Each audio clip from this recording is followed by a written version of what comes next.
영어로 화장실을 뜻하는 토일렛, 이 단어의 어원이 어디에서 시작되었을까요? 놀랍게도 토일렛의 시작은 망토였습니다. 웬 망토냐고요? 지금부터 여러분을 프랑스 파리의 거리로 모시겠습니다. 악취가 진동하고 2층에서는 수시로 똥물이 쏟아지던 그 시대로 말이죠. 그곳에서 망토를 두른 사람들이 큰 통을 들고 나타나 돈을 받고 볼일을 보게 해주던 이야기, 그리고 그것이 어떻게 오늘날 우리가 매일 사용하는 화장실이 되었는지, 오늘 그 역사의 출발점을 찾아갑니다. 영상 시작 전 구독과 좋아요 부탁드립니다. 더 좋은 콘텐츠를 만드는데 힘이 됩니다. 중세 유럽, 특히 프랑스 파리의 거리를 걷는다고 상상해보세요. 코를 찌르는 악취가 사방에서 풍겨오고 좁은 골목길 곳곳에는 정체를 알 수 없는 것들이 뭉쳐 있습니다. 갑자기 위에서 누군가 소리칩니다. 똥 떨어집니다. 조심하세요. 재빨리 피하지 못하면 2층 창문에서 쏟아지는 똥물을 고스란히 뒤집어 써야 했습니다. 당시 파리에서는 이런 경고조차 법으로 정해져 있었지만 지키지 않는 사람도 많았죠. 파리 거리를 돌아다니다 보면 알레제라고 외치는 사람들을 볼 수 있었습니다. 알레스는 프랑스어로 가다, 오다를 뜻하는 단어인데 이들은 망토를 걸친 채 큰 통을 들고 다녔습니다. 급한 사람이 알레스를 외치면 망토를 두른 사람들이 나타나 큰 통을 내주었죠. 그 통에 앉아 볼일을 보는 동안 다른 사람들이 보지 못하도록 망토로 사방을 가려주었습니다. 바로 이 망토, 프랑스어로 토일레트가 오늘날 영어 단어 토일렛의 시작입니다. 처음에는 단순히 작은 천 또는 망토를 뜻했던 이 단어가 점차 몸을 가리는 천, 화장하는 행위, 그리고 마침내 용변을 보는 장소를 의미하게 된 것입니다. 물론 이 이동식 유료 화장실은 공짜가 아니었습니다. 당시 프랑스에서 화장실 사용료를 받는 것은 매우 자연스러운 일이었죠. 이 전통은 영국으로 건너가면서 토일레트가 토일레우로 변화했고 오늘날 전 세계에서 사용되는 단어가 되었습니다. 그런데 왜 유럽에서는 화장실을 유료로 운영하는 문화가 자리 잡게 되었을까요? 사실 이 유료 화장실의 역사는 훨씬 더 오래전 고대 로마 시대로 거슬러 올라갑니다. 서기 4년 로마 제국의 황제 베스파시아누스는 심각한 재정 위기에 직면했습니다. 잦은 전쟁과 콜로세움 건설로 국고가 텅텅 비어버렸죠. 고심하던 황제는 묘안을 하나 생각해냈습니다. 바로 공중 화장실의 사용료를 부과하는 것이었습니다. 당시 로마에는 400여 개의 공중 화장실이 있었고 이는 엄청난 수익원이 될 수 있었습니다. 동시에 화장실 외의 장소에서 볼일을 보는 사람들에게는 무거운 벌금을 물렸죠. 많은 로마인들이 냄새나는 화장실로 돈을 벌다니 황제답지 않은 처사라고 비난했습니다. 그러자 베스파시아누스 황제는 이렇게 말했습니다. 피뷰니아 논 올렛 마이너, 돈은 냄새가 나. 이 말은 오늘날 돈 버는 방법을 가리지 말라는 뜻으로 사용됩니다. 아이러니하게도 로마의 화장실 유료화 정책은 성공적이었고 이후 유럽 전역에 화장실 유료 문화가 뿌리내리게 되었습니다. 프랑스의 망토를 두른 이동식 화장실도 바로 이런 전통의 연장선상에 있었던 것이죠. 그렇다면 로마 이전 인류는 어떻게 이 원초적인 문제를 해결했을까요? 사실 인류가 배설물을 처리한 역사는 문명만큼이나 오래되었습니다. 우리 주변에서 가장 오래된 기록을 찾자면 놀랍게도 구약 성경에서 찾을 수 있습니다. 갑자기 웬 성경이냐고 생각하실 수 있지만 성경은 고대 유대인들의 생활 방식이 자세히 기록된 중요한 역사 자료이기도 합니다. 신명기 23장 12절을 보면 이런 내용이 나옵니다. 변을 보려면 야영지 밖으로 나가고 그곳에 땅을 파서 변을 보고 다시 흙으로 덮으라. 유목 생활을 하던 고대인들에게 이것은 매우 합리적인 방법이었습니다. 야영지 밖에서 처리하면 위생을 관리할 수 있었고 땅에 묻으면 지표에 방치하는 것보다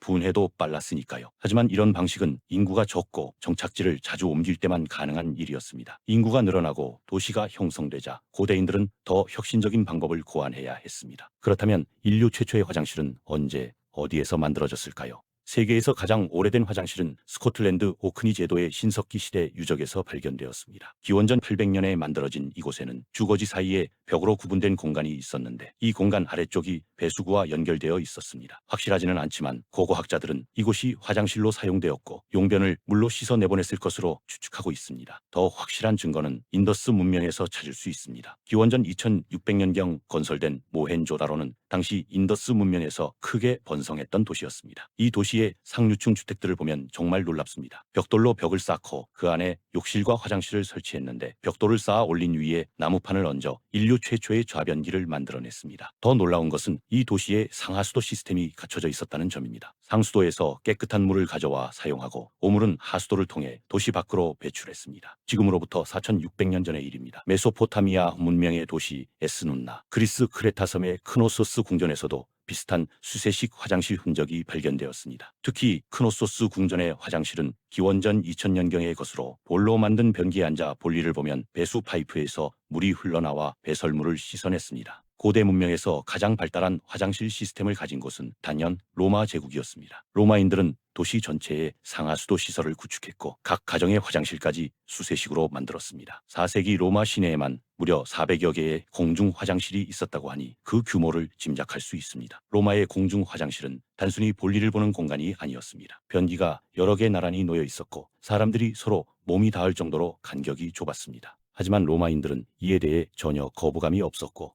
오히려 볼일을 보면서 서로 대화를 나누고 정보를 교환하는 사교의 장소로 활용했습니다. 마치 오늘날의 카페처럼 말이죠. 물론 로마의 화장실 문화가 완벽하게 깨끗했던 것만은 아닙니다. 로마에는 전문 세탁업자들이 있었는데 이들은 로마인들의 하얀 옷을 빨기 위해 특별한 재료를 사용했습니다. 바로 사람의 소변이었습니다. 소변에 들어있는 암모니아 성분이 세탁 효과가 뛰어났기 때문이죠. 세탁업자뿐만 아니라 무두장이, 염색업자들도 소변이 필요했습니다. 그래서 이들은 도시 곳곳 골목에 소변을 받는 단지를 놓아두고 지나가는 사람들이 자유롭게 사용하도록 했습니다. 결과적으로 로마의 거리는 여전히 악취를 풍겼고 특히 빈민가는 더욱 심각했습니다. 빈민가의 2층 공동 임대주택에는 대부분 상하수도가 없었기 때문입니다. 돈이 있으면 공중 화장실을 이용할 수 있었지만 돈이 없다면 요강에 해결할 수밖에 없었습니다. 이렇게 모인 분뇨는 1층에 설치된 구덩이나 큰 통에 모아졌다가 비료 상인이 가져가 정원사들에게 팔거나 노예들이 논밭에 뿌렸습니다. 하지만 고층 건물에 사는 사람들은 1층까지 오르락내리락 하는 것이 귀찮았습니다. 그래서 모두들 더 편한 방법을 선택했죠. 밤이 되면 창밖으로 분뇨를 그냥 던져버리는 것이었습니다. 큰 도로에는 하수구가 설치되어 있었지만 모든 길에 있는 것은 아니었기 때문에 곳곳에 사람들이 버린 분뇨가 쌓여갔습니다. 이렇게 발달한 로마의 화장실 문명, 하지만 이것이 영원히 지속될 것 같았던 이 시스템에 거대한 암흑이 찾아옵니다. 로마 제국이 무너지면서 놀랍게도 화장실 문명도 함께 무너졌습니다. 그 완벽했던 상하수도 시스템, 깨끗한 공중 화장실, 모든 것이 역사 속으로 사라져버렸습니다. 그나마 수세식 화장실이 일부 수도원에 남아 있었지만 민간 지역에서는 거의 찾아볼 수 없게 되었죠. 중세 유럽에 기독교가 지배 이념으로 자리 잡으면서 금욕주의가 강요되기 시작했습니다. 육체가 원하는 모든 욕구를 억제해야 한다는 교리가 퍼져나갔고 이는 로마의 목욕 문화에 치명타를 입혔습니다. 알몸으로 목욕하는 것이 정욕을 불러일으킬 수 있다는 이유로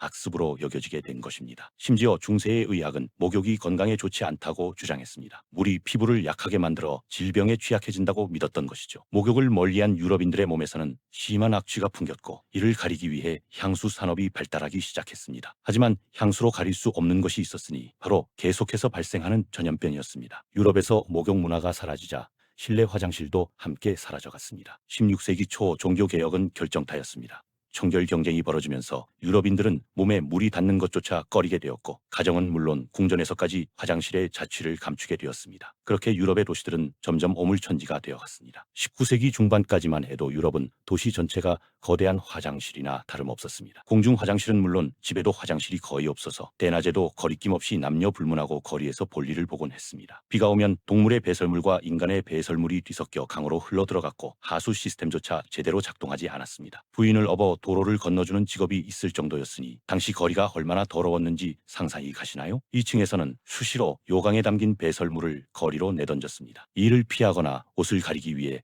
우산과 망토가 유행하기도 했죠. 앞서 말씀드린 토일렛의 어원인 망토가 바로 이런 상황에서 더욱 중요해진 것입니다. 중세 도시의 일반 가옥에서는 13세기부터 돌출창을 이용한 화장실이 만들어지기 시작했습니다. 특히 귀족의 성에서 많이 사용된 이 방식은 건물 밖으로 튀어나온 공간에서 볼일을 보면 오물이 그 아래로 떨어져 해자나 강으로 흘러 들어가도록 설계되었습니다. 도시 가옥에서는 건물 아래에 분뇨 구덩이를 만들기도 했지만 대부분은 그냥 벽을 타고 길 위로 떨어졌습니다. 당시 사람들은 위생 문제에 크게 관심이 없었습니다. 건물 배수관에도 신경 쓰지 않아 대부분의 오물은 건물 벽을 타고 흘러내렸고 침실이나 부엌 창문 바로 옆으로 분뇨가 흘러내렸습니다. 골목이나 뒷마당은 오물로 가득했죠. 집 뒤로 도랑이 흐르는 경우에는 도랑 쪽으로 돌출된 화장실을 만들어 용변이 그대로 도랑으로 흘러가도록 했습니다. 개인 화장실이 없는 경우에는 뒷마당이나 가축 우리에서 볼일을 봤습니다. 뒷마당에서 나는 악취 때문에 건물 뒤쪽에는 창문을 잘 만들지 않았을 정도였습니다. 도시에서는 가축도 많이 키웠는데 이 가축들을 길거리에 방목하기도 했습니다. 가축 분뇨를 모아놓은 거름더미의 냄새와 도시 곳곳에 있는 인간과 가축의 분뇨 냄새가 뒤섞여 끔찍한 악취를 만들어냈습니다. 여성들은 외출할 때 똥이 옷자락에 묻지 않도록 높은 구두를 신는 것이 유행이 되었습니다. 이것이 바로 하이힐의 기원이라고 하니 정말 아이러니하지 않습니까? 우아함의 상징인 하이힐이 사실은 똥을 피하기 위해 만들어진 것이라니 말입니다. 위생에 대한 개념이 싹트기 시작한 것은 흑사병 창궐 이후였습니다. 흑사병이 휩쓸고 간 후 도시에서는 하수구 청소를 적극적으로 시도하기 시작했습니다. 하수구의 악취가 신체에 악영향을 끼친다고 생각해서 사람이 적은 밤에 청소를 시켰고 나중에는 하수구를 청소하는 전문 직업까지 생겨났습니다. 하지만 근대에 들어서도 도시들의 상황은 중세와 크게 다르지 않았습니다. 가득 찬 요강을 여전히 창문 밖으로 배출했고 건물에는 오물이 흘러내렸습니다. 그렇다면 귀족들은 어땠을까요? 루이 14세가 별장을 개조해서 만든 베르사유 궁전은 중세에 지어진 성과 달리 방어가 아닌 화려함이 부각된 건축물이었습니다. 마치 군주의 절대 권력을 표현한 듯했죠. 하지만 궁전에서조차 사람들은 위생 문제에 대해 전혀 신경 쓰지 않았습니다. 700여 개의 방이 있고 왕과 귀족 등 5천여 명이 모여 살던 이 거대한 궁전에 수세식 시설을 갖춘 화장실은 단 한 곳도 존재하지 않았습니다. 대신 약 300개의 요강이 궁전 곳곳에 놓여 있었습니다. 때때로 요강을 사용하는 사람들은 코를 찌르는 악취를 풍겼는데 국왕과의 접견이 있으면 몇 시간에 걸쳐 진행되었고 밤마다 열리는 무도회에는 많은 손님들이 초대되었습니다. 사람들은 궁전 외부와 내부를 가릴 것 없이 여기저기에 소변을 받고 하인들은 환기를 위해 끊임없이 내부 장식을 갈고 오물로 가득 찬 요강을 비웠습니다. 요강에 오물을 버리기로 정해진 곳이 없었기 때문에 근처 정원 등 이곳저곳에 그냥 버렸습니다. 화려함의 극치였던 베르사유 궁전이 사실은 악취로 가득한 곳이었다니 이것이야말로 역사의 아이러니가 아닐까요? 암흑 같았던 중세와 근대를 지나 드디어 변화의 바람이 불기 시작합니다. 1582년 영국 런던의 인구가 급격히 늘어나면서 도시 전체가 심각한 위생 문제에 빠졌습니다. 거리는 오물로 넘쳐났고 전염병이 창궐했습니다. 이를 해결하기 위해 영국 정부는 중대한 결정을 내렸습니다. 고대 로마 이후 사라졌던 상하수도 시스템을 다시 부활시킨 것입니다. 이것은 유럽 역사에서 매우 중요한 전환점이었습니다. 그리고 불과 4년 후인 6년 역사를 바꿀 발명품이 탄생합니다. 영국 귀족 존 해링턴이 수세식 변기를 발명한 것입니다. 해링턴이 설계한 변기는 물탱크와 잠금 밸브가 달린 수세식 변기로 현대적 의미의 위생시설의 출발점이라고 할 수 있습니다. 해링턴은 이 변기를 엘리자베스 1세 여왕의 궁전에 설치했고 여왕도 이를 사용했다고 전해집니다. 하지만 해링턴의 발명은 안타깝게도 널리 보급되지 못했습니다. 당시 기준으로 설치 비용이 너무 많이 들었기 때문입니다. 부유한 귀족들만이 이 혁신적인 기술을 누릴 수 있었죠. 그렇게 해링턴의 발명은 약 200년 가까이 역사 속에 묻혀 있었습니다. 대기 산업혁명이 유럽을 휩쓸면서 상황이 급변했습니다. 많은 사람들이 농촌에서 도시로 이동하면서 도시의 인구가 폭발적으로 증가했습니다. 인구 증가는 이미 심각했던 위생 문제를 더욱 악화시켰습니다. 똥 떨어집니다. 같은 경고로는 더 이상 해결할 수 없는 수준이 된 것입니다. 급기야 콜레라와 같은 치명적인 전염병이 유럽 전역을 휩쓸었습니다. 1854년 런던에서만 콜레라로 인해 수만 명이 목숨을 잃었습니다. 의사 존 스노우는 콜레라가 오염된 물을 통해 전염된다는 사실을 밝혀냈고 이는 위생개혁의 결정적 계기가 되었습니다. 정부와 보건당국은 더 이상 위생과 배설물 처리 문제를 외면할 수 없었습니다. 그들이 내놓은 해결책은 공공화장실의 대대적인 설치였습니다. 도시 곳곳에 공공화장실을 설치하면 거리에 가득한 배설물이 획기적으로 줄어들 것이라 생각했죠. 하지만 여기에도 문제가 있었습니다. 바로 운영 비용이었습니다. 청소도 해야 하고 시설 관리와 유지비까지 상당한 예산이 필요했습니다. 그래서 유럽은 다시 로마 시대의 전통으로 돌아갔습니다. 화장실을 유료로 운영하기로 한 것입니다. 하지만 당시 사람들은 굳이 돈을 내고 화장실을 사용하고 싶지 않았습니다. 그냥 하던 대로 아무데나 해결하거나 창밖으로 던지면 되니까요. 습관을 바꾸는 것은 정말 어려운 일이었습니다. 1775년 스코틀랜드의 시계 제작자 알렉산더 커민이 혁신적인 아이디어를 냈습니다. 구부러진 파이프를 이용해 하수구의 냄새를 차단하고 벌레가 올라오는 것을 막은 것입니다. 이것이 바로 오늘날 우리가 사용하는 S자 트랩의 원조입니다. 이 작은 발명은 실내 화장실을 훨씬 더 쾌적하게 만들었습니다. 그리고 세기 후반 영국의 배관업자 토마스 크래퍼가 등장합니다. 크래퍼는 수세식 변기를 대중화하는 데 큰 기여를 했습니다. 그가 개발한 플로팅 볼 밸브는 물탱크에 물을 자동으로 채우고 배출하는 매우 편리한 장치였습니다. 이 장치 덕분에 화장실을 더 깨끗하고 효율적으로 사용할 수 있게 되었죠. 재미있는 사실은 영어로 크랩이라는 단어가 토마스 크래퍼의 이름에서 유래했다는 속설이 있습니다. 물론 언어학적으로 정확하지는 않지만 그만큼 크래퍼의 영향력이 컸다는 것을 보여주는 일화입니다. 런던 만국박람회에서는 유료 공중 화장실이 적극적으로 설치되었습니다. 깨끗하고 안락한 시설을 제공하여 대중들이 화장실 사용료를 아깝지 않다고 여기게 만들었습니다. 방문객들은 1페니를 내고 화장실을 사용했는데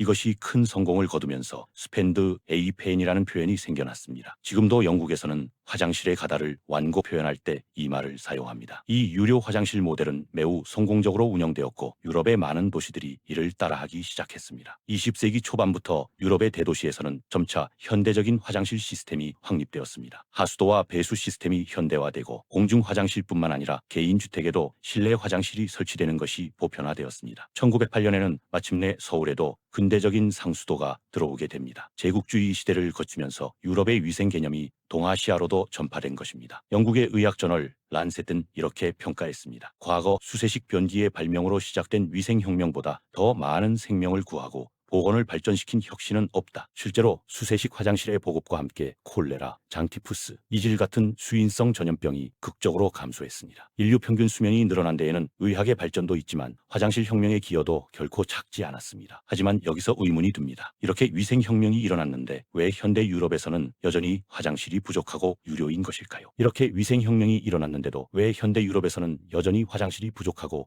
유료인 것일까요? 2024년 여름 파리 올림픽을 찾은 관광객들이 가장 불평한 것이 무엇이었는지 아십니까? 바로 화장실 부족 문제였습니다. 에펠탑 근처에서 화장실 찾다가 30분을 헤맸어요. 1유로 50센트를 내야 화장실을 쓸 수 있다니. 21세기에도 여전히 유럽 여행자들의 가장 큰 고충은 화장실입니다. 독일 방송국 MDR의 설문조사에 따르면 무려 퍼센트가 도심 화장실 부족이 심각하다고 답했습니다. 코로나 때 폐쇄된 화장실이 여전히 문을 열지 않아 상황은 더욱 악화되었죠. 그 이유는 복합적입니다. 먼저 건축물에 문제가 있습니다. 골목은 복잡하고 협소하며 무척 단단한 돌로 지어진 집들이 대부분입니다. 이 건물들은 도시계획법과 건축관련법의 규제를 받기 때문에 새로 화장실을 만들고 싶어도 법적으로 불가능하거나 공사비가 상상 이상으로 많이 듭니다. 게다가 유럽의 물은 석회 성분이 많아 파이프를 막기 때문에 배관 교체도 자주 해줘야 합니다. 화장실 유지 비용이 그만큼 높다는 뜻이죠. 화장실에 대한 인식도 우리와 유럽은 근본적으로 다릅니다. 우리는 화장실을 공공시설물로 생각합니다. 국민의 세금으로 만들고 운영하는 게 당연하다고 여기죠. 하지만 유럽에서는 이용한 사람이 돈을 내야 한다는 사용자 부담 원칙이 분명합니다. 프랑스에서는 돈을 받고 화장실을 관리하는 여성을 마담 삐삐라고 부릅니다. 대개는 기계식이지만 간혹 마담 삐삐가 보이면 그나마 화장실이 깨끗할 것이라 오히려 안심한다고 말하기도 합니다. 스페인의 대도시에서는 민간업체가 화장실을 운영하기도 합니다. 이런 곳은 상당히 깨끗하게 유지되지만 대신 요금이 꽤 비쌉니다. 최근에는 노숙자 증가도 화장실 증서를 막는 요인이 되고 있습니다. 노숙자들이 화장실을 점거하고 더럽힐 것이 분명하므로 애초에 이런 공간을 만들지 않아야 한다는 주장입니다. 공중 화장실이 마약 거래 장소나 성범죄의 온상이 될지도 모른다는 두려움도 있습니다. 그렇다면 중세의 끔찍한 오물 문화는 어떤 흔적을 남겼을까요? 사실 오늘날 우리가 당연하게 여기는 많은 패션과 예절이 바로 그 더러운 시대의 산물입니다. 먼저 남성이 여성과 함께 걸을 때 건물 쪽으로 서는 서양식 에스코트 예절이 있습니다. 이것은 2층에서 쏟아지는 오물로부터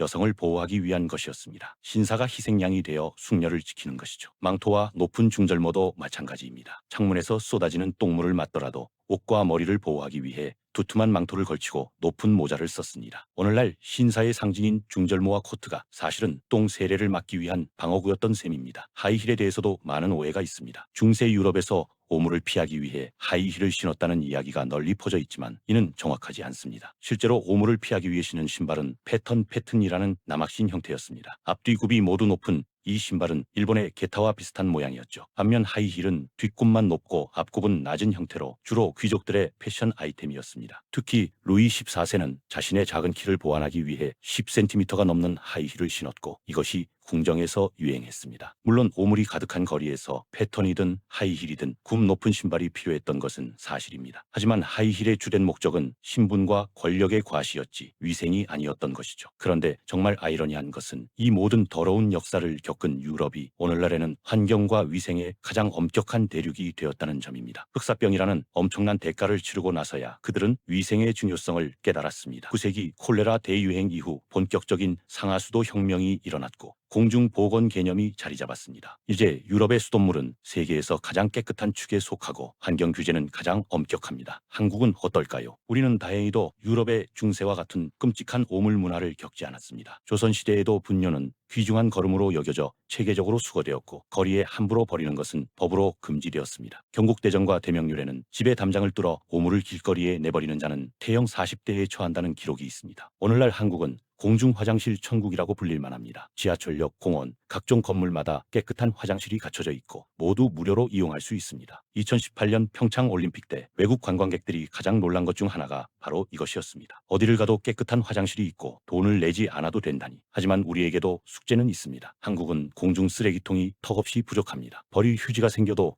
도무지 버릴 곳이 없어 곤란한 경험 다들 있으시죠? 이것은 과거 종량제 봉투를 회피하려는 사람들이 공공 쓰레기통에 가정 쓰레기를 무단 투기하는 사례가 빈번해서 정부가 쓰레기통을 점점 줄였기 때문입니다. 반면 유럽은 거리마다 쓰레기통이 많이 배치되어 있습니다. 결국 완벽한 시스템은 없다는 것이겠죠. 화장실의 역사를 돌아보면 결국 문명의 척도는 배설물을 어떻게 처리하느냐에 달려 있다는 것을 알 수 있습니다. 로마가 위대했던 이유 중 하나는 완벽한 상하수도 시스템이었고 중세 유럽이 암흑기였던 이유 중 하나는 오물 처리의 실패였습니다. 오늘날 우리가 아무렇지 않게 사용하는 수세식 변기는 인류가 200년에 걸쳐 이룩한 위생혁명의 결실입니다. 영국의 의학 저널 란셋은 수세식 변기의 발명과 보급보다 더 많은 생명을 구한 혁신은 없다고 평가했습니다. 어쩌면 화장실이야말로 인류 문명의 가장 위대한 발명 모릅니다. 망토에서 시작된 토일렛이라는 단어가 오늘날 전 세계 모든 언어로 사용되듯이 인간의 존엄은 결국 이런 기본적인 것에서 시작되는 것이 아닐까요? 다음에 화장실을 사용하실 때 잠시 생각해 보시기 바랍니다. 이 작은 공간 안에 인류 수천 년의 지혜와 투쟁이 담겨 있다는 것을 말입니다. 오늘 영상은 여기까지입니다. 영상이 지식 확장에 도움이 되셨다며 구독, 좋아요 부탁드립니다. 다음 영상을 기대해 주세요. 더 유익한 콘텐츠로 찾아뵙겠습니다.